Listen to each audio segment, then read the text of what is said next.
बिस्मिल्लाहिर्रहमानिर्रहीम। अस्सलाम वालेकुम स्टूडेंट्स, उम्मीद करती हूँ आप लोग बिल्कुल ठीक ठाक फिट फाट खैर आफियत के साथ होंगे। अल्लाह पाक आप सबको अपनी हिफ्ज़ व अमान में रखें, आमीन सुमा आमीन।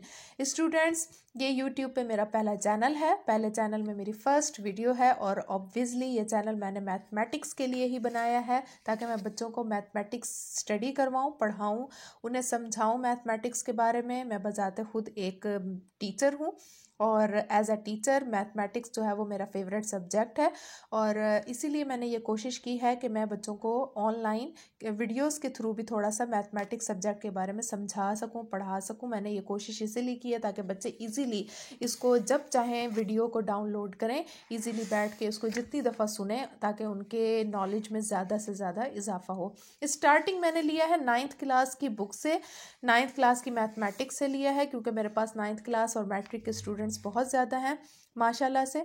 तो मैंने स्टार्टिंग लिया है ताकि मैं आप लोगों को बताऊं कि मैथमेटिक्स कोई इतना मुश्किल सब्जेक्ट नहीं है, ये बहुत इजी सब्जेक्ट है। अगर आप इसे चाहें पढ़ना, इसे समझें, एक दफ़ा समझ लें, आप लोगों को बहुत इजीली एक एक चीज़ इसकी अच्छे तरीके से समझ आ जाएगी। पहला चैप्टर इसका है मैट्रिक्स और डिटर्मिनेशन के हवाले से।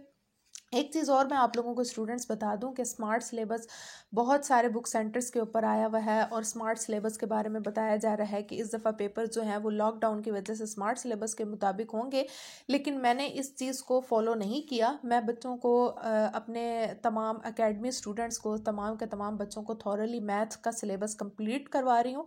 मैंने स्मार्ट सिलेबस के मुताबिक सिलेबस कवर उन्हें नहीं करवाया, लिहाजा ये वीडियोज़ भी, मेरी तमाम वीडियोज़ जितनी भी बनेंगी इंशाल्लाह, तमाम वीडियोस में थॉरली एक एक चीज़ को अच्छे तरीके से एक्सप्लेन किया जाएगा ताकि आप लोग इसको जितनी दफ़ा चाहें सुने, आपके नॉलेज में उतना ही इजाफा हो और उतने अच्छे तरीके से आप इसको अंडरस्टैंड कर सकें। सबसे पहला चैप्टर इसका है मैट्रिक्स और डिटर्मिनेशन एंड डिटर्मिनेशन। तो मैट्रिक्स है, मैट्रिक्स क्या होती है, row and column of matrix, order of matrix, equal matrices, फिर नीचे इसकी एग्जांपल्स दी हुई हैं। इसके अलावा नेक्स्ट इसकी एक्सरसाइज है, आगे इन्होंने दिखाया है इसकी टाइप ऑफ मैट्रिक्सेस हैं, रो मैट्रिक्स है, कॉलम मैट्रिक्स है, रेक्टेंगुलर मैट्रिक्स है, स्क्वायर मैट्रिक्स, नल और zero matrix, transpose of a matrix. ये तमाम मैट्रिक्स की टाइप्स हैं। इन सब को आपको चैप्टर स्टार्ट करने, एक्सरसाइज स्टार्ट करने से पहले समझना बहुत ज़रूरी है। Negative of a matrix, symmetric matrix, skew symmetric matrix, diagonal matrix और स्केलर मैट्रिक्स, आइडेंटिटी मैट्रिक्स, से तमाम मैट्रिक्स की टाइप्स हैं जिनको आप लोगों को समझना बहुत ज़रूरी है। मैट्रिक्स बजाते खुद क्या होता है, अ रेक्टेंगुलर अरे और a formation of a collection of real number such as 0 1 2 3 4 and 7 such as 1 3 4 7 2 0 and then enclosed by bracket is said to be form a matrix। उसके कहने का मकसद ये है कि मैट्रिक्स क्या होता है। मैट्रिक्स जो है वो एक रेक्टेंगुलर शेप आती है, यानी रेक्टेंगुलर शेप के अंदर कुछ रियल नंबर्स का सेट होता है, रियल नंबर्स का एक ऐसा सेट जो कि रेक्टेंगुलर या स्क्वायर फॉर्म में आ जाए, वो हमारे पास क्या कहलाता है, मैट्रिक्स कहलाता है। तो ये थी मैट्रिक्स की एक छोटी सी डेफिनेशन। इसके बाद आती है, वो बताता है हमें कि row and column of matrix क्या होते हैं। ये तो बहुत सिंपल सी चीज़ है कि रो क्या है और कॉलम क्या है, आप इस चीज़ को अच्छे तरीके से समझते हैं।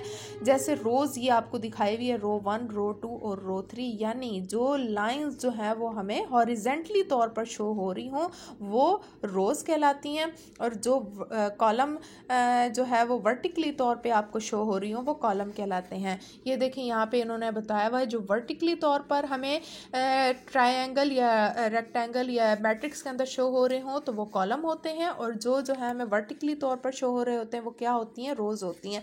मैंने इसको ईजिली तौर पर, जब मैं मैट्रिक में थी तो मैंने इसको ईजिली तौर पर इस तरह याद किया था कि जब हमें मैच दी कॉलम पेपर के अंदर क्वेश्चन दिया जाता है, मैच दी कॉलम, तो वो कुछ इसी तरह से होती थी। दो उन्होंने हमें कॉलम्स दिए हुए थे जिनको हम आपस में मैच करते होते थे कि ये 3 वाला पोर्शन 3 से, 2 से, और हम इस तरह मैच करते थे। तो मैंने इसको कॉलम को इस तरह से याद किया था। ये तो खैर मेरी एक छोटी सी ट्रिक थी जो मैंने आप लोगों के साथ शेयर की। इसके बाद आता है order of a matrix. Order of a matrix में आपने ना एक चीज़ अच्छे तरीके से याद रखनी है, the number of rose and columns in a matrix specifies it's order. जितने भी रोज और कॉलम्स होंगे किसी भी मैट्रिक्स के अंदर, वो उसके ऑर्डर को शो कर रहे होंगे। If a matrix M has M rows and N columns, then M is said to be order M by N। यानी सबसे पहले अगर आप ऑर्डर ऑफ मैट्रिक्स को बताना चाहते हैं तो उसके लिए ज़रूरी है कि सबसे पहले आपने रोज़ देखनी है कि कितनी रोज़ हैं, बाद में कॉलम्स देखने हैं। फर्स्ट ऑफ ऑल आपके पास कोई भी मैट्रिक्स दिया हुआ हो तो उसमें आपने क्या शो करना है कि उसमें रोज़ कितनी है और देन आपने बताना है उसमें कॉलम कितने हैं। फॉर एग्जाम्पल आपके पास एक दी हुई है 1 2 3 -1 1 0 2 3 7 एक मैट्रिक्स दिया हुआ है। तो इस मैट्रिक्स को अगर हम गौर से देखें तो इसमें कितनी रोज़ दी हुई हैं, आप गौर से देखें, इसमें 3 रोज हैं और 3 कॉलम ही हैं। तो इसको हम लिखते हैं 3/3। यानी अगर 3 रोज और 3 कॉलम्स दिए हुए हैं तो हम इसको कैसे लिखेंगे 3/3। इसी तरह की एक छोटी सी एग्जांपल मैं आपके साथ शेयर करती हूँ। फॉर एग्जांपल अगर आप लोगों के पास एक क्वेश्चन कुछ इस सिचुएशन में आ जाए कि आपके पास क्वेश्चन हो 2 0 6 4 3 9। तो ये मैंने एक छोटा सा मैट्रिक्स बनाया है। आप मुझे ये बताएं कि इसमें से कितनी रोज हैं। ऑब्वियसली 2 रोज हैं और कॉलम्स 1 2 3। तो मैं इसको कैसे लिखूंगी, इसका ऑर्डर किस तरह लिखूंगी 2/3। इट मीन्स कि मैंने क्या चीज़ सबसे पहले शो करनी है, पहले मैंने रोज के बारे में बताना है, देन मैंने इसमें कॉलम्स के बारे में बताना है। तो ये चीज़ आप लोगों को सब मैंने बतानी थी कि ऑर्डर ऑफ अ मैट्रिक्स कैसे बयान किया जाता है। अच्छा जी, इक्वल मैट्रिक्स क्या होती है? Let A and B are two matrices, then A is said to be equal to B and denoted by A equal to B if and only if the order of A is equal to order of B, their corresponding entries are equal। कहने का मकसद ये है कि example दी हुई है 1 3 -4 और 2। अच्छा, ए और इक्वल टू ऑर्डर बी से मुराद ये है कि ए सेट में भी 2 रोज और 2 कॉलम्स ही हों और सेट बी में भी 2 रोज और 2 कॉलम्स ही हों।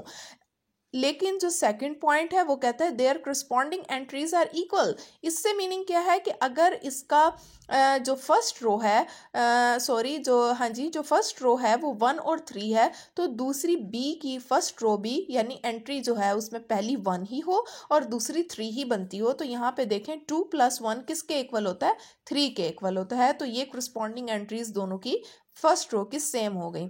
सेकंड रो हमें दिया हुआ -4 और 2। तो -4 और 2 बी का क्या है -4 4 -2। तो इसकी भी दोनों करस्पॉन्डिंग एंट्रीज जो है वो क्या है, इक्वल है।